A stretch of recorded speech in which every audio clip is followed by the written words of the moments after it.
ప్రపంచంలో ఎక్కడ ఉన్నా వెంటాడతా వేటాడతా మాకు వ్యతిరేకంగా వ్యవహరిస్తే అన్న కోణంలోనే తెలుగుదేశం పార్టీ గవర్నమెంట్ ప్లాన్ చేస్తుంది. గుడివాడ పోలీసుల అదుపులో అర్జున్ రెడ్డి ఉదంతం అట్లాంటిదే.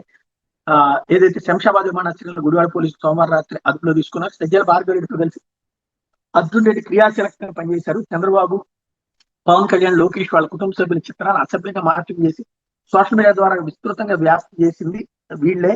ఇతరే అర్జున్ రెడ్డి అంటూ గత ఏడాది నవంబర్ లో అతని మీద గుడివాడలో కేసు నమోదైంది.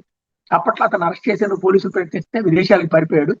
తర్వాత పోలీసులు లుకౌట్ సర్క్యులర్ జారీ చేసే నేపథ్యంలో తాజాగా వచ్చినటువంటి సందర్భంలో అతను అరెస్ట్ చేశారు. అయితే జగన్ కు బాబాయి వరుస అయ్యే వైఎస్ ప్రకాష్ రెడ్డి మనవడట అర్జున్ రెడ్డి.